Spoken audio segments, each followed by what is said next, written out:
Saludos amigas, amigos. Ustedes sintonizan Acento TV y este es su espacio favorito de entrevistas y comentarios a partir de ahora. Recuerden que nos sintonizan en el canal 38 de Claro TV, en los canales 39 y 439 de Telecable de Tricom y en el 41 de Star Cable en la ciudad de Santiago de los Caballeros. También en las páginas acentotv.do y acento.com.do. El tema de hoy en A Partir de Ahora, la situación política nacional y un balance a la situación del sistema de salud. Nuestro invitado de hoy es el doctor Fulgencio Severino, médico cardiólogo y presidente del movimiento Patria para Todos. Vamos a una pausa y en un momento empezamos esta que promete ser una interesante conversación.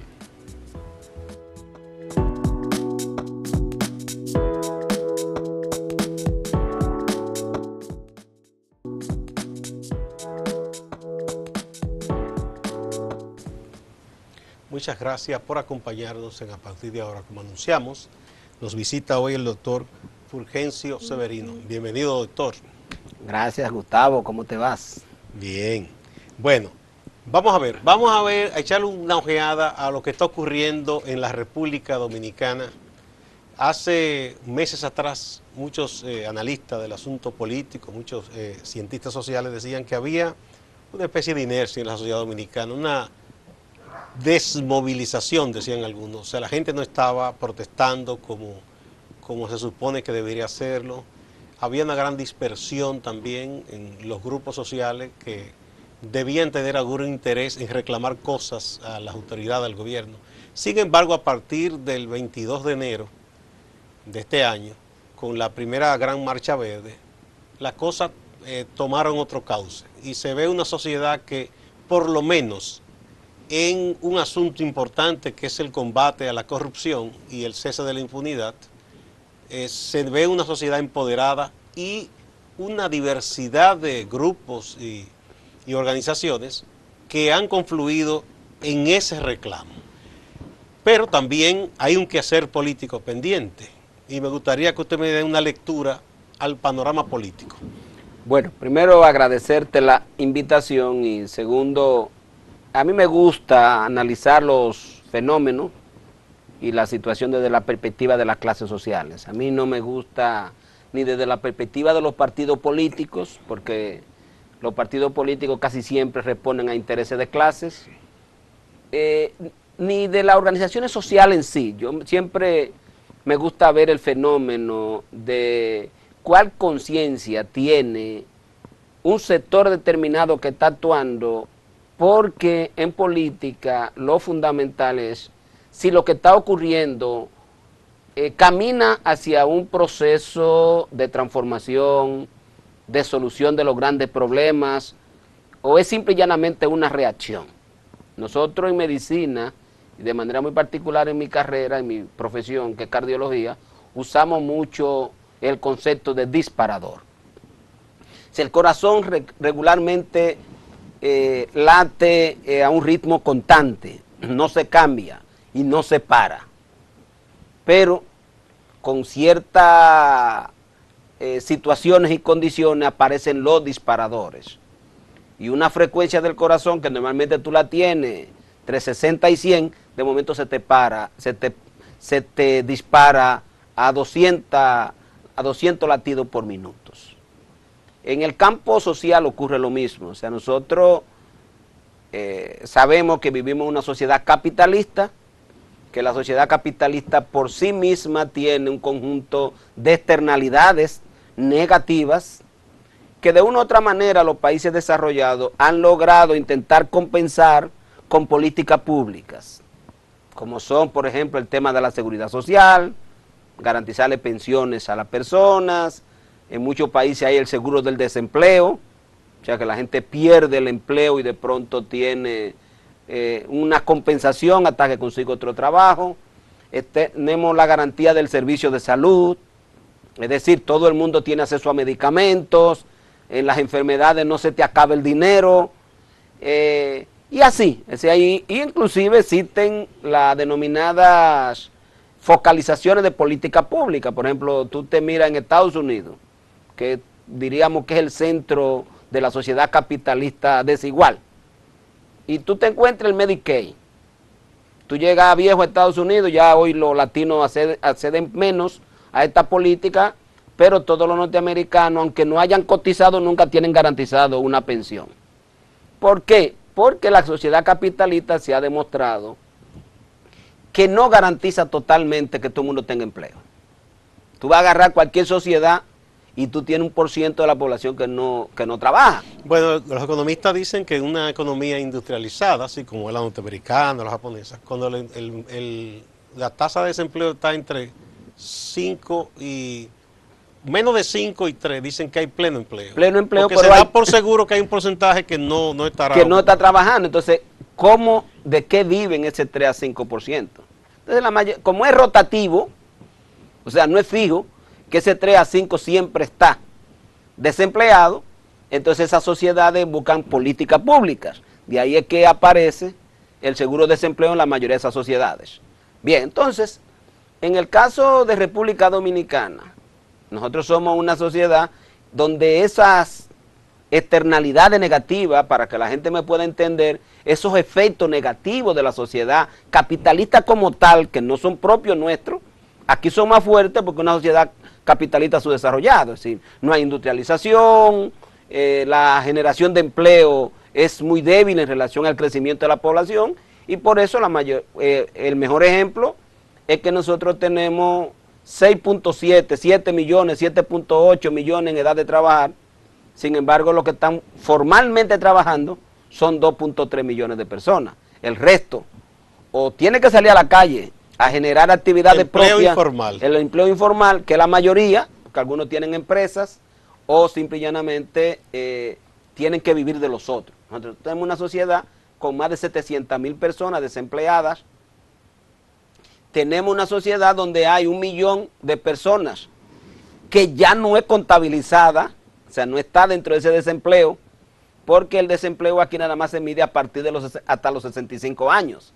Todo el que tiene más de 65 años, para el sector laboral no existe, pero tampoco tiene empleo. Se supone que es un hombre o una mujer que está ya en el retiro, pero entonces tampoco tiene pensión. Se supondría que tiene que vivir. Tiene que vivir, pero aquí ni se contabiliza como desempleado, pero tampoco se contabiliza como una persona carente de recursos, porque no tiene pensiones tampoco. O sea que cuando tú sumas el desempleado y la persona más de 65 años que no tiene ingresos, entonces tú estarías hablando que estamos rondando alrededor de 1,5 millones de personas, más o menos. O sea, eso en términos global debió haber provocado una revolución social.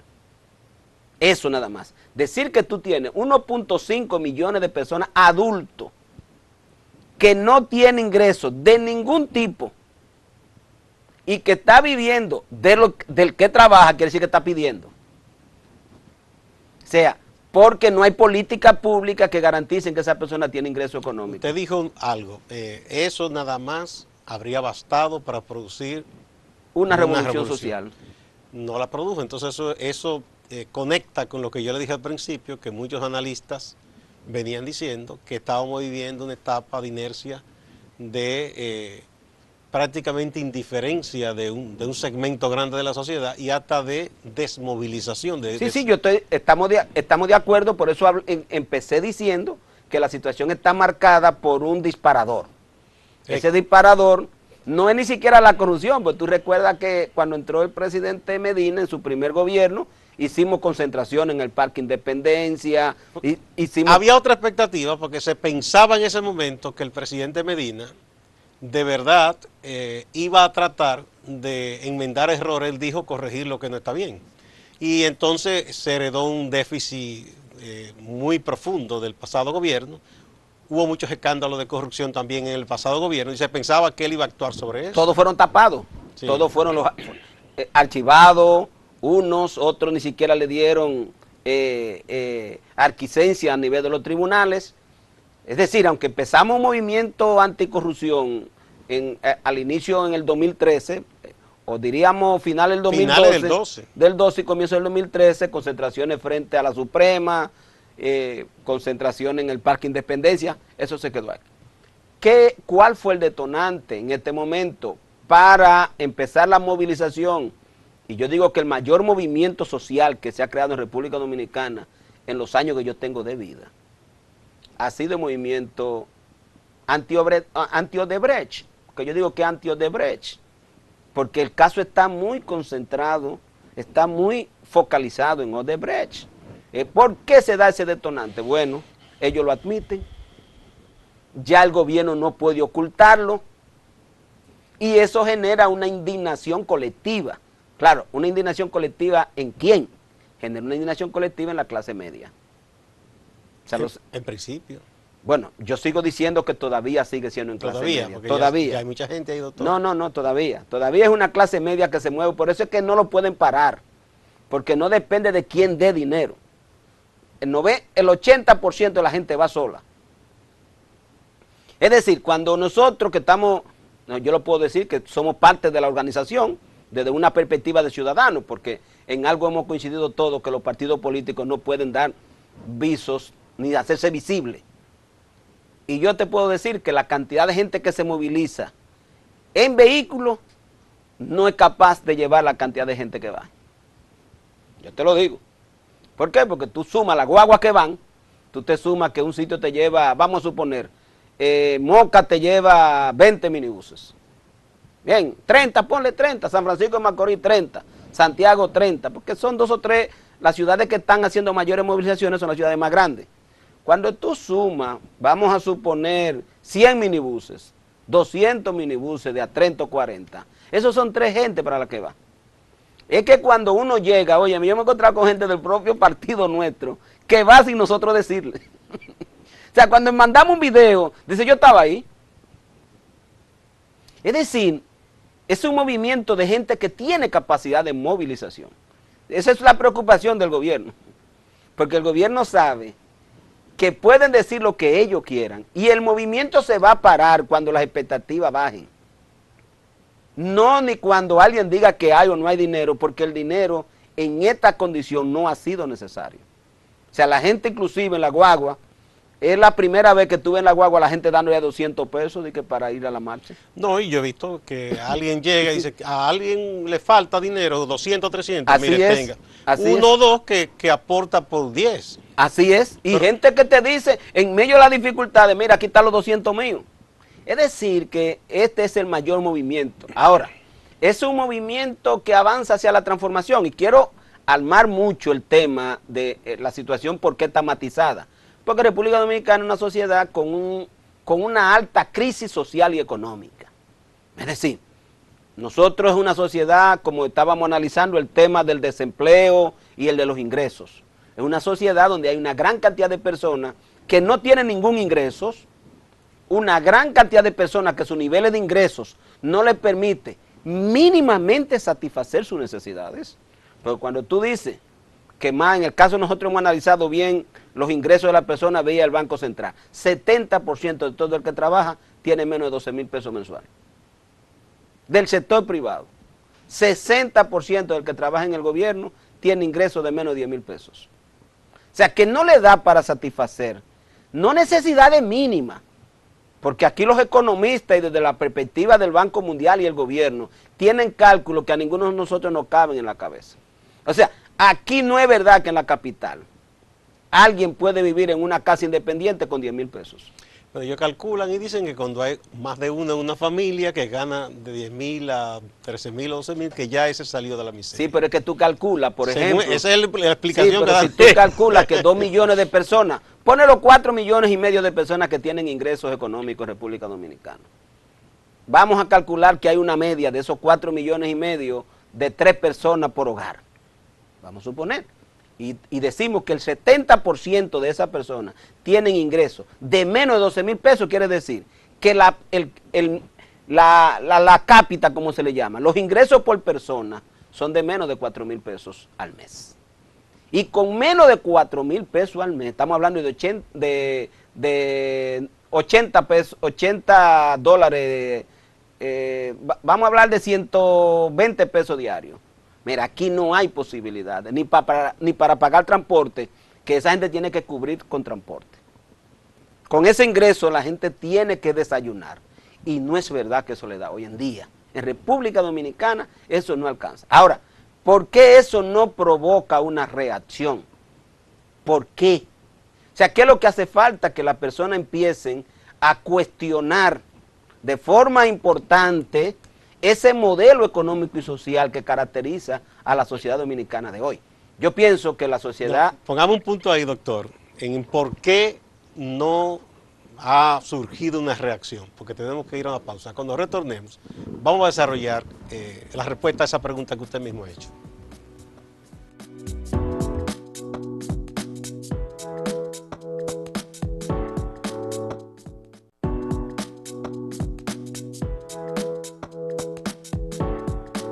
Muchas gracias por continuar en A Partir de Ahora.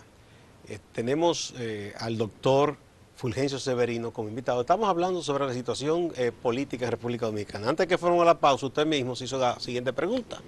En medio de este panorama que usted ha descrito, ¿por qué no ha habido una reacción de la sociedad contra ese sistema de cosas? Hay dos cosas. Número uno, estos temas son crónicos. Si tú te pones a ver el tema del salario, es un tema crónico. O sea, el bajo salario aquí proviene en el sector privado de toda esta política de la década de los 80 de involucramiento de la zona franca con salario de miseria. Supuestamente porque vamos a tener todos los empleos del mundo y que esto iba a traer toda la inversión del mundo y que lo único que había que hacer era poner salario deprimido. Segundo elemento, en el gobierno ha predominado el salario de miseria, pero con el agravante de que si protestas te cancelo. Entonces no hay sindicatos a nivel de zona franca, no hay sindicato en el gobierno fuera del colegio médico y de la ADP, por lo tanto, son los únicos dos sectores públicos que han logrado mejorar sus ingresos salariales. El resto de la población, el que limpia, el que está en mayordomía, el que está en sector administrativo, sus niveles de salario son de miseria. Y ni qué decir de los militares y policías. Ahí es menos. Que no le permiten Así es. protestar. Entonces, ¿qué pasa? O sea, el primer elemento que ha hecho es la ausencia de organización social. O sea, República Dominicana, el modelo, ha organizado una estrategia para garantizar que los más ricos se hagan más ricos y que esa mayoría de ciudadanos y ciudadanas que trabaja sobrevive en medio de la miseria. Sobreviva. No hay ningún problema, te puede ir porque ahí hay un ejército de reserva que está esperando ese empleo de 5,000 y 6,000 pesos que tú no te atreves a dejar porque sabes que no va a conseguir otro tan fácil. Entonces han creado un estado de incertidumbre, han creado un nivel de aceptación. Entonces, ¿qué hace falta? Cuando tú no tienes organización social, como es el sindicato, que en épocas anteriores, cuando uno era muchacho, existían sindicatos, aquel famoso sindicato de Poasi, pero en Los Cañeros, aquellos famosos sindicatos, esas federaciones sindicales que habían aquí a nivel, lo de esta empresa pública, ¿cómo se llamaban? Se me olvida, estas empresas públicas que fueron... de la Corde. Habían muchas empresas, o sea, habían muchos sindicatos. Sí, bueno, en FASAC, con todas esas cosas. Entonces, eso eran sindicatos que garantizaban las famosas discusiones de los pactos colectivos, la presión para que se mejoraran los salarios. Todo eso desapareció, porque si en algo se atrevieron los creadores de políticas económicas y sociales para mantener la situación actual de que los más ricos fueran más ricos y los más pobres lo llevara el mismo demonio, fue disolver todo lo que era organización social. Y aunque están en el código laboral, si te organizas te cancelan al otro día. O sea, no hay forma de organizar un sindicato, ni público ni privado. ¿Cuál es el segundo elemento, entonces, que está pasando en República Dominicana que ha evitado el tema de la cronicidad? Nosotros en medicina manejamos mucho que los problemas crónicos se mantienen estables hasta que viene un disparador. Por ejemplo, en el caso mío, la insuficiencia cardíaca, la hipertensión, todos son temas crónicos. ¿Qué pasa? Que cuando viene una infección, en el caso de la insuficiencia cardíaca, inmediatamente el corazón se descompensa. La gente empieza a respirar con dificultad y sale corriendo al médico. En el caso de la presión, una discusión, una situación de estrés del tipo que sea, puede ser calor, puede ser frío, puede ser en el hogar, puede ser en el trabajo, inmediatamente dispara la presión y el paciente tiene que ir al doctor. En República Dominicana hace falta un disparador social y se está creando, o sea, estamos hablando hoy de la situación que está matizada más por el disparador de Odebrecht, que está movilizando a miles y miles de personas y que hace falta un disparador social que provoque movilización, organización y que sí va a provocar cambios. Y te voy a poner algunos ejemplos, es decir, en el caso de este disparador social, lo que nosotros como partido vemos es la crisis financiera. O sea, el gobierno ha venido sorteando la situación que hay sobre la base de mantener un crecimiento con un endeudamiento que todo el mundo está de acuerdo que es excesivo. Ahora, ¿por qué el endeudamiento? Porque la sociedad de hoy está dominada por el sector financiero. Quien domina todo es el sector financiero. 99% de toda la política pública están dirigidas, son financieras. Ya no hay políticas públicas sociales. La reforma de la seguridad social era para darle dinero a los bancos. O sea, todo hoy se dirige, la ley financiera es para garantizar que los bancos actúen con libertad. O sea, hasta el extremo que si se quiebran, quien tiene que pagar es el gobierno y el pueblo. Ese es el único sector que si tú te quiebras te paga el gobierno. Eso no lo consigues tú en el sector productivo. El sector productivo se quiebra y te quedaste sin empresa. El sector financiero te quiebra y el gobierno te compensa. ¿Qué es lo que pasó con la crisis de Hipólito? Que aunque mal manejada, a quien se le dio dinero, pero todos los ricos que tenían dinero en la crisis financiera del 2003-2004 salieron con los bolsillos llenos. Y naturalmente los dueños de los bancos terminaron también con los bolsillos llenos. O sea, no fue que ellos fueron a vivir en el estado de pobreza en el que dejaron a la mayoría de los dominicanos porque hubo que buscar una cantidad de dinero tan grande prestada que todavía el Banco Central, en vez de venirla reduciendo, lo que hace es que la va aumentando. ¿Cómo se siguen manejando todo esto? Beneficiando a este sector financiero, y todo el mundo está de acuerdo hoy que el mundo, lamentablemente, controlado por 7, 8, 9, 10, 15, 20 bancos a nivel mundial, y en todos los países existe el control de la economía desde la perspectiva financiera. ¿Por qué los gobiernos cogen prestado? Porque esa es una forma del banquero conseguir dinero. O sea, ¿quién es que más presta al gobierno? El banquero. Pero volvamos a la raíz de la pregunta. ¿Por qué la gente no se revela? Entonces, ¿qué hace falta? Ese disparador. ¿Y cuál sería el disparador? El disparador va a ser la crisis financiera. En República Dominicana no va a haber otra. Aquí va a haber una crisis financiera, porque va a llegar, porque no hay forma. Porque cada vez usted mencionó la crisis esa que hubo en 2002-2003, que Claro. dio ese gobierno del presidente Claro. Hipólito Mejía. Lejos de la gente rebelarse, lo que hizo fue que culpó al gobierno. No, lo que pasa es que quien catalizó eso fue el PLD. Eso es diferente. Quien cataliza los fenómenos sociales, pero aquí hubo una repulsa a Hipólito que eso no tuvo madre, que era quien representaba ese momento. Se la cobraron a él, pero no se la cobraron con un cambio real. No la podían porque no hubo quien la catalizara, es decir, no hubo conciencia de clase, porque no hay organización social. Y ahora, ¿qué podría ser la diferencia, doctor, en este caso? Ahora, si tú le preguntas a cualquiera... Le digo en el sentido de que cuando viene a ver, o retorna Leonel Fernández de nuevo, o viene un partido del sistema de nuevo. Eso todo el mundo todos estamos claros de que ese siempre está ahí el riesgo. Aún en la lucha de clase en Francia, donde hubo alianza contra exactamente el sector financiero en aquel entonces, el sector empresarial terminó quedándose por encima de los obreros. Porque en cualquier lucha, y más la lucha en estos países que son luchas policlasistas, porque para que ese sector en contra de la corrupción sea fuerte, ahí estamos todas las clases sociales participando. Sí, de hecho, las diferencias se dejan a un lado. Claro. Porque hay una unidad en un objetivo. Ahora, ¿quién cataliza? ¿Quién saca mayor provecho? Como dicen en el campo, el que tenga más saliva que coma más hojaldre. Es decir, si yo soy más débil que tú y tú y yo no asociamos, a ti te va a ir mejor que a mí. Ahora, si yo soy más fuerte que tú, a mí me va a ir mejor que a ti. Es decir, el tema frente a cualquier fenómeno social, y yo como presidente de Patria para Todos, estamos claros, y yo lo digo en el partido permanentemente. Es decir, nosotros sabemos que hay una situación que empuja hacia un detonante, que crea una crisis económica y social, que va a crear manifestaciones antisistémicas. Ahora, ¿quién le da conciencia de clase a esa movilización? Te pongo el ejemplo, todo el mundo sabe que en esta lucha que tenemos en este momento no tiene conciencia de clase. Ahí estamos todos.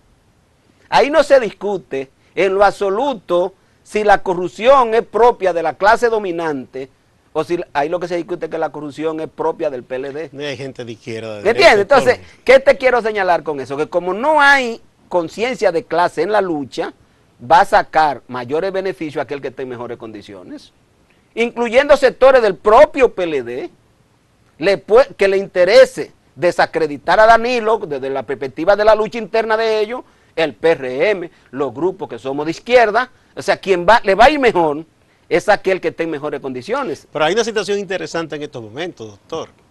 Ciertamente, hay unas luchas intensísimas internas en el PLD, entre danilistas, leonelistas y otros sectores que intentan sacar la cabeza.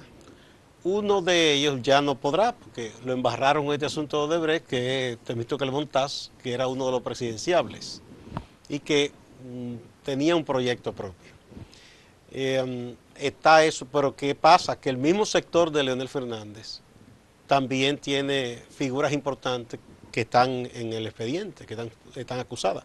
De hecho, de los pocos que quedaron presos en esta ocasión, está Víctor Díaz Rúa, que no solo es secretario de Finanzas del PLD, sino una persona de confianza de Leonel Fernández y un gran recaudador. Pero el PRM tiene a su presidente, nada más y nada menos, en ese expediente. Y todos alegan, y vamos a darle el beneficio de la duda, que hasta que no sean condenados y se les compruebe, todos son inocentes, hasta el momento, ¿verdad? Tienen derecho a defenderse. Pero el caso es que ya es un partido que está naciendo y nació mal, porque ya tiene acusaciones sobre dirigentes importantes. No solo Andrés Bautista, sino ahí también está Pacheco, está también Roberto Rodríguez también, entre otros. Sí, el propio César Sánchez, que es un dirigente del PRD. Bueno, ese estaba, no se sabe dónde, porque estaba asesorando la CDE. No hable de cobrar, que hay muchos dirigentes del PRM que sí, cobran.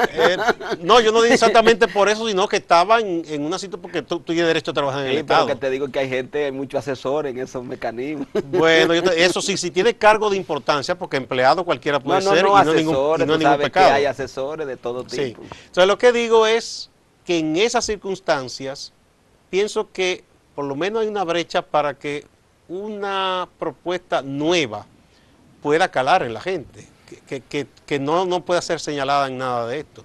Mira, eso no es tan fácil como uno que está yo llegaba de Elías Piña y tiraba un discurso el domingo con gente humilde, 35% de la gente todavía viviendo en casa que el piso es de tierra. Quien ha hecho el acueducto es Conamuca. Quien hizo la carretera es Conamuca, con un proyecto internacional. Es decir, y aún en esos lugares, la gente cree que su expectativa está en los grupos tradicionales.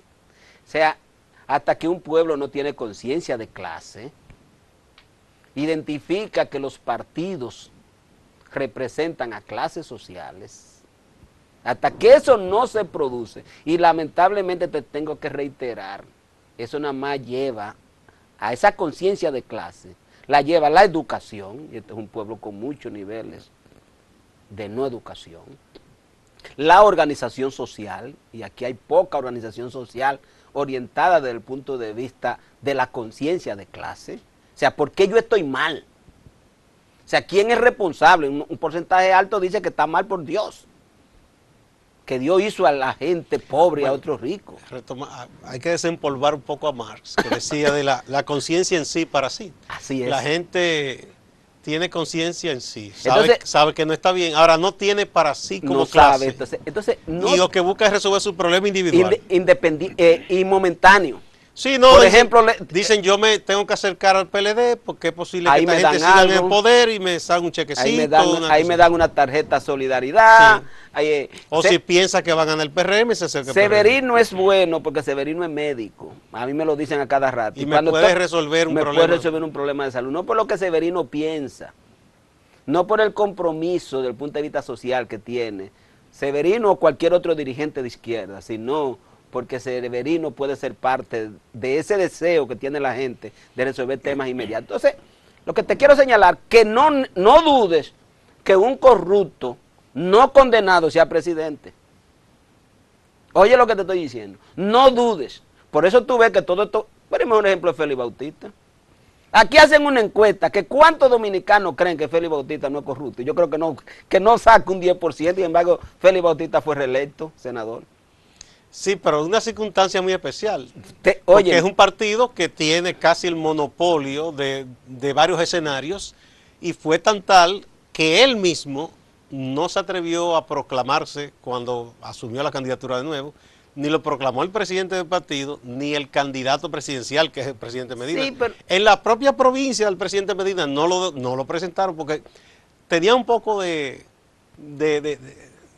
como de vergüenza, ¿no? Pero mira, yo te digo, yo que camino todo el país. Como estoy en labores políticas, voy a todas las provincias. El partido existe en todas las provincias. Y yo te puedo señalar que un porcentaje alto de senadores y diputados en la provincia tienen el peor criterio de ellos. Todo el mundo, no. Estoy hablando que hay criterios muy adversos sobre esa persona. Y sin embargo, son reelectos. Lo que quiero señalarle y a los amigos televidentes quiero que tengan bien claro. En política no tenemos que desesperarnos. La política va marchando al ritmo de la conciencia de la gente. La función de nosotros los políticos es cuando nos dan el chance de poderle hablar, decirle, tiene que tener conciencia, como le decía yo allá en Elías Piña, que ustedes nada más son fuertes y unidos. Mientras ese pueblo que no entienda que los problemas de una persona son lo mismo que de la otra y que los culpables de esos problemas son una clase económica que Juan Bosch le llamaba tutumpote, oligarca, ponle el nombre que quiera, que están organizadas, que imponen la política a los gobiernos, que entran al palacio sin que nadie le ponga obstáculo, que entran, ellos dicen que van para el palacio hoy y mañana y hoy entran, a las 12 de la noche y entran, porque los presidentes en las sociedades capitalistas son peones de esos oligarcas.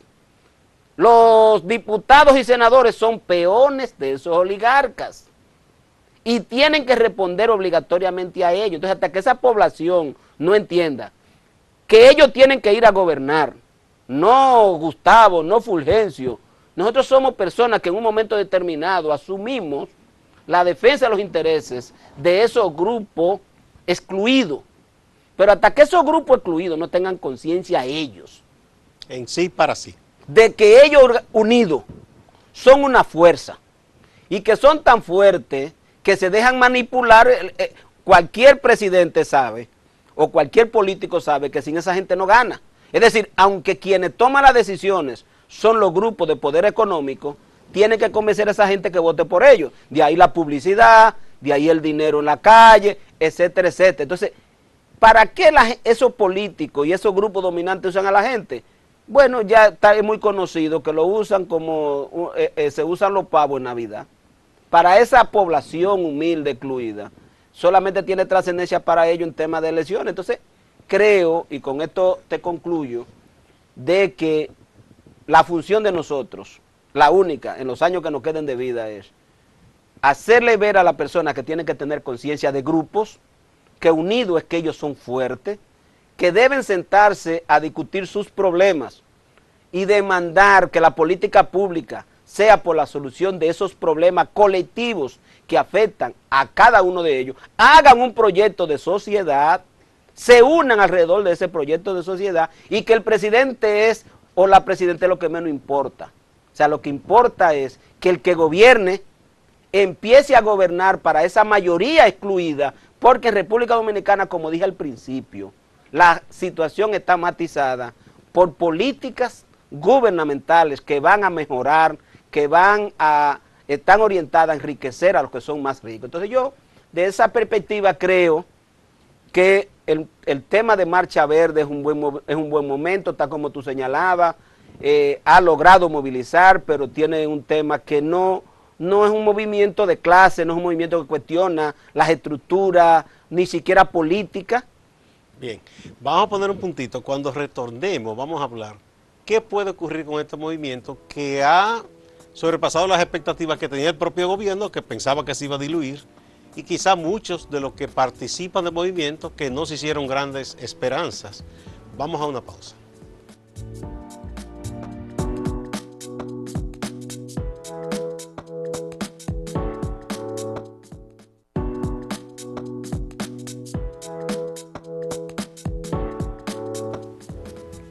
Gracias por continuar en A Partir de Ahora.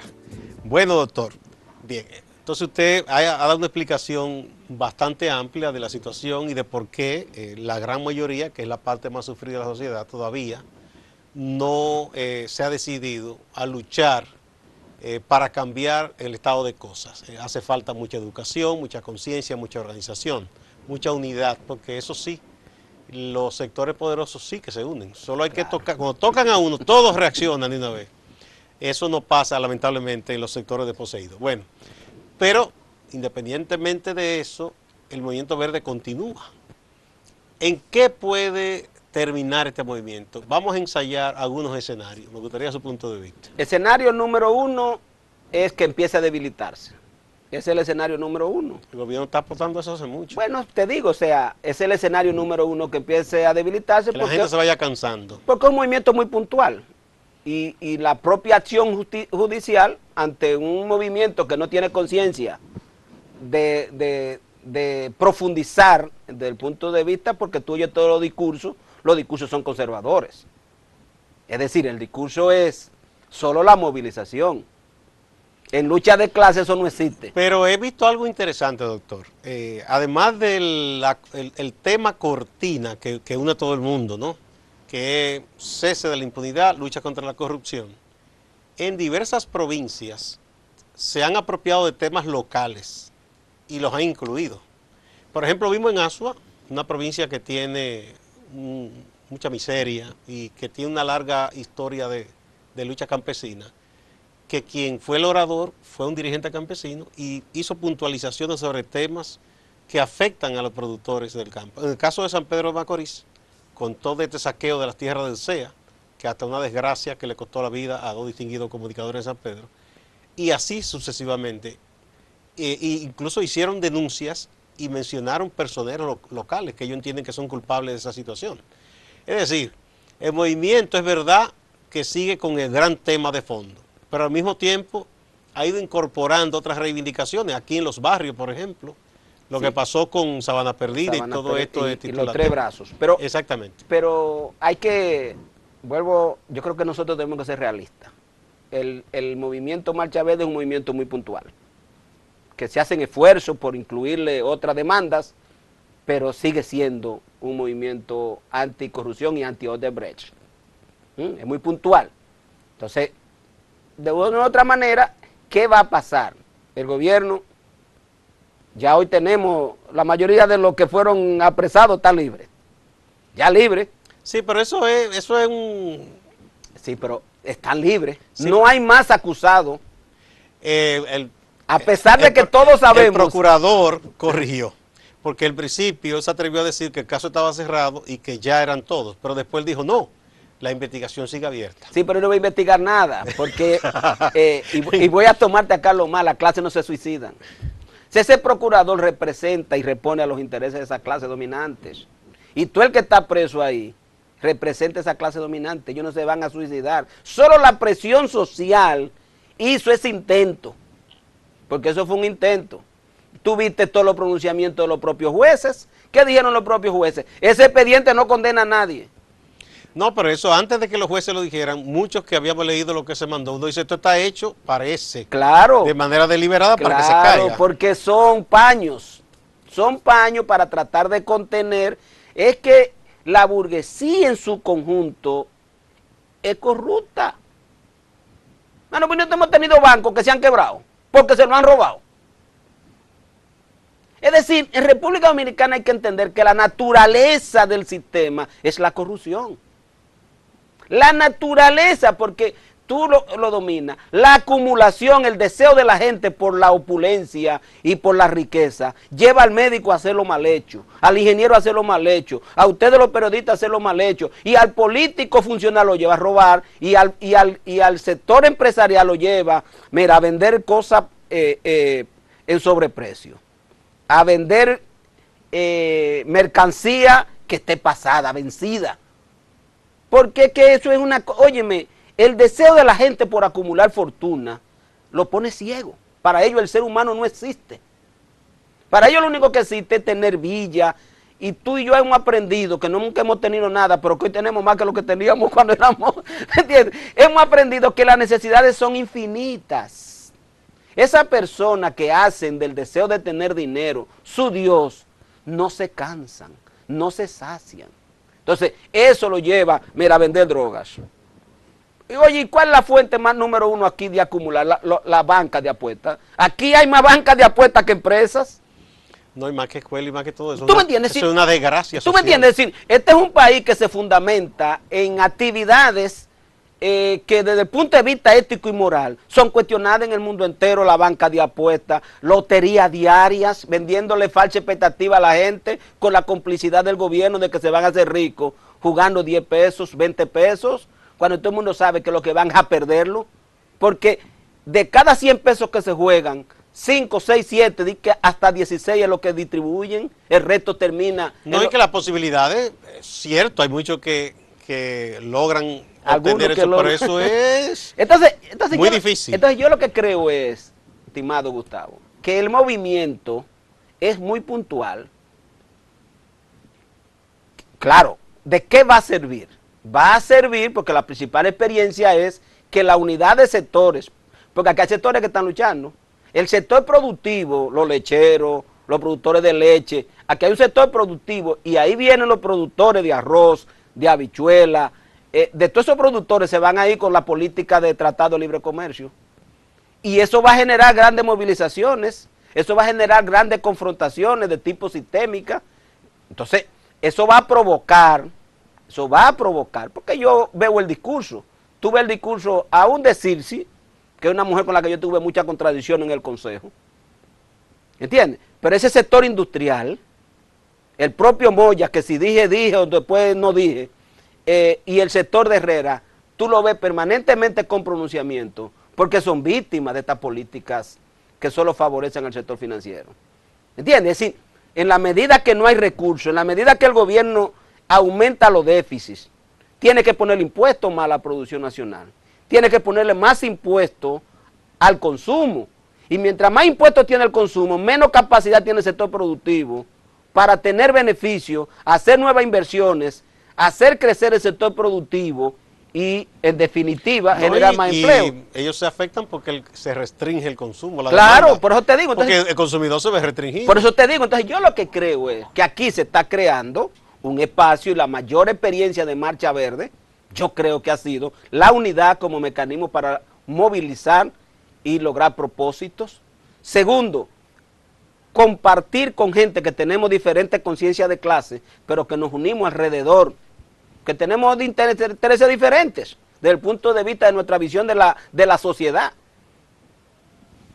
Y sin embargo no hemos podido unir, hemos persistido sobre la base de saber que ahí hay un mal que aumenta el déficit público, que reduce las políticas públicas, que reduce el consumo de la población, porque solamente sirve para que estos funcionarios se hagan multimillonarios, sobrevalúen obras para enriquecer a ese sector vinculado a los grupos dominantes y que termina reduciendo la capacidad del sector productivo y de la población, porque al final eso termina en más deuda y en más impuestos. O sea, vamos a decir que las raíces para que se provoque un cambio están ahí, pero todavía no ha habido, como usted decía, un motivo que dispare, o sea, un disparador. No hay el disparador que haga que ese movimiento se transforme en una lucha política. En una lucha política y de cambio, de transformación. Vamos a hablar un poco ahora, doctor, tengo que aprovechar la situación del sistema de salud.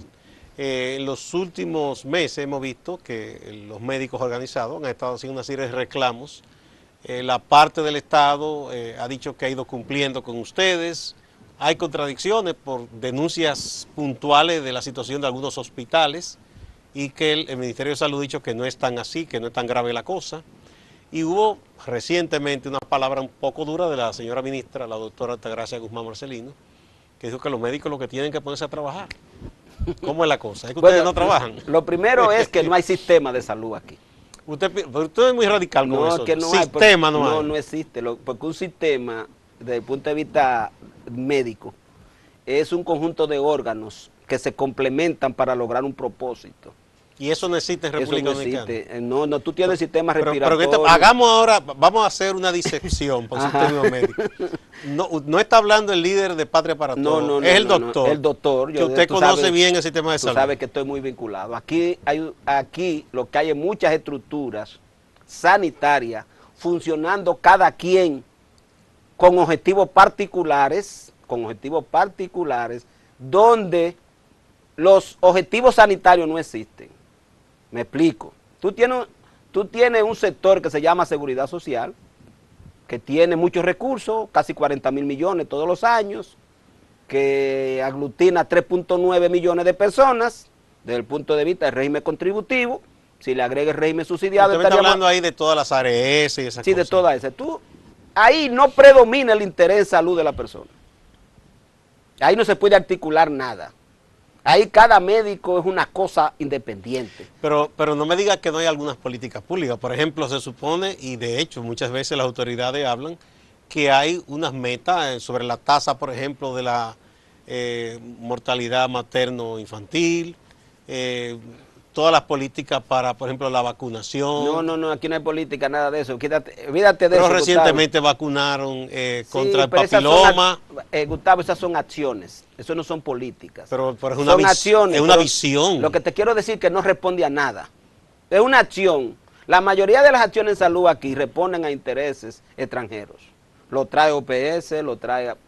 Óyeme. Pero el país es miembro de esas organizaciones. Sí, pero que te digo es que la mayoría, tú le preguntas a la ministra de Salud, ¿cuál es la estrategia que tiene República Dominicana y a qué queremos llegar? Mira, no hay estrategia para reducir la mortalidad hospitalaria. No hay estrategia para mejorar el acceso a servicios de salud. No hay estrategia para mejorar el acceso a servicios de salud de calidad. Es decir, si tú le dices, dígame las 10 principales causas de muerte en República Dominicana, te va a empezar número 1, el infarto agudo del miocardio. Dígame la estrategia para reducir la mortalidad por infarto agudo del miocardio. Ninguna. Segunda causa de mortalidad. La segunda causa de mortalidad son los accidentes cerebrovasculares. Dígame estrategia. Todavía estamos hablando de comprar tomógrafo. Óyeme, la segunda causa de muerte, su diagnóstico se hace con un tomógrafo. Y todavía estamos hablando que vamos a comprar tomógrafos. ¿Qué quiere decir? Que el 90% del que tiene un accidente cerebrovascular no tiene forma de hacerse el diagnóstico. Cuando tú revisas, por ejemplo, la tercera causa son los accidentes de tránsito. 1.800 muertes por accidentes de tránsito. Hay en República Dominicana estrategia desde el punto de vista de salud. Ahí tendrían que intervenir varias instancias. Sí, pero te digo desde el punto, se supone que debería comandar salud. Debería decir, nuestra estrategia son estas. Y nosotros desde el punto de vista sanitario prohibimos los motores, si hay que prohibirlo. Y el gobierno que busque desde el punto de vista económico cómo resolver el tema del empleo del motoconchista. Porque todos sabemos que hay un tema de motoconchismo, situación económica del país, pero tú tienes una realidad. Ese muchacho que busca mejorar su situación económica termina con 3 meses en el Darío Contreras. Ahorita me llamaba una muchacha, me estaba aquí, que tiene unos clavos que cuestan 100,000 pesos, que ¿dónde ella lo va a conseguir? Entonces tú dices, tú tienes 1.800 muertos, multiplícate eso por 4, los accidentados que no mueren, que requieren hospitalizaciones, que requieren intervenciones que la mayoría de la gente no la puede tener, porque se supone que el motoconchista es el tipo que está económicamente mal. O sea, si el gobierno... Es un oficio para buscarse la comida. Entonces, ¿por qué el gobierno no dice, todos los motoconchistas tienen un seguro? ¿Por qué el SENASA no le da, si esa es la principal causa de muerte, para reducir hospitalización, invalidez? No dice que le va a dar el seguro de salud a todos los motoconchistas. Pero gratis no puede ser. Pero, óyeme, hay el régimen subsidiado. Te voy a suponer que ellos no producen con qué pagar nada. Ponle que paguen el 20% del costo de la atención. Búscate un mecanismo de financiamiento de acuerdo a su propia realidad. Porque ellos salen a trabajar y si está lloviendo no ganan. Si están enfermos no ganan, no le puede poner que paguen una mensualidad porque si el motor se le dañó, tampoco le gana. Entonces, búscate a ver cuál es la política para educarlo. ¿No sacan licencia? Es decir, no hay una sola acción que diga que estos muchachos ni son educados para que caminen normal. Yo estoy hablando contigo de este tema y todavía me asusto. Como yo haciendo un viraje inadecuado. Digo un viraje inadecuado porque venía por el elevado, iba para el Gautier, y ahí hay que hacer un cruce medio raro. Cuando uno viene del elevado, baja del elevado de este a oeste de la Ortega y Gasset, para poderme meter ahí por la Pepillo Salcedo. Oye, me pasó un motorista a una velocidad. Yo dando direccionales. No, y que se te meten a la derecha. A la derecha sin yo darme cuenta. Y yo dije, bueno, si yo choco a este muchacho, yo estuviera preso, con la conciencia de que maté uno. Yo lo que te quiero decir es que aquí no hay sistema sanitario. Aquí hay la ARS buscando beneficios. Aunque nieguen derechos, aunque la gente se muera. El Consejo respondiendo a sus intereses de la ARS. Se le acaban los cuartos y usted busque qué va a hacer. Se váyase para un hospital público en las peores condiciones si no está cerrado. Cuando tú te vas al gobierno, desde el punto de vista de la atención ya en el hospital, empezamos el año pasado, o este año empezamos con 58 hospitales cerrados. Ya llevamos más de 100 cerrados porque el gobierno, en vez de terminar, empezó a aumentar, agregó a los minas, que no estaba. Se empezó a agregar hospitales nuevos que antes no estaban intervenidos para seguir cerrando hospitales. Entonces, por eso yo te digo que aquí en República Dominicana hay un desorden en términos de eso. Pero, doctor, quizá ese desorden, y ya para concluir, porque tenemos que irnos. Nos tenemos que ir, ahí Sí. infinito. No, tendremos que volver a invitarlo. Quizás esos mismos problemas que usted ha descrito en el sistema de salud, pero que también hablamos de la situación de la economía, del comercio y todo, la producción agropecuaria, se conviertan en un elemento que lleve a canalizar, a encauzar esas necesidades de la gente hacia un proyecto de cambio social y político. Yo creo que sí, que todo esto va a servir. Aún sigo sabiendo que eso existe y que la gente está prefiriendo pedir. La gente va a los programas como los de ustedes a ver si le consiguen que alguien le resuelva. Van al ministerio a pedir, le piden a los médicos, le piden a todo el mundo. O sea, no se organizan y aquí hay un esfuerzo que se llama ADESA, Alianza por el Derecho a la Salud, que es un esfuerzo de organizaciones sociales. Ah, bueno, sí he visto que han estado reclamando. ¿Me entiendes? Que se ha hecho cosas, pero todavía eso no se puede decir que se va a convertir en un movimiento del tipo de la Marcha Verde. Ojalá que sí, pero lo que quiero insistirte es que nosotros apostamos a que esta clase dominante lleve esta sociedad a la lamentable crisis que se habrá de convertir en el disparador. Una ruptura. Y ojalá que la gente tenga conciencia que si eso se produce, tiene que ser para derrotar esta clase dominante y política que impide que la mayoría de la población pueda vivir en mejores condiciones. Muchísimas gracias al doctor Fulgencio Severino. Siempre es interesante conversar con usted porque siempre toca los temas que más interesan a la gente. Amigas, amigos, no se vayan que hay más en Acento TV.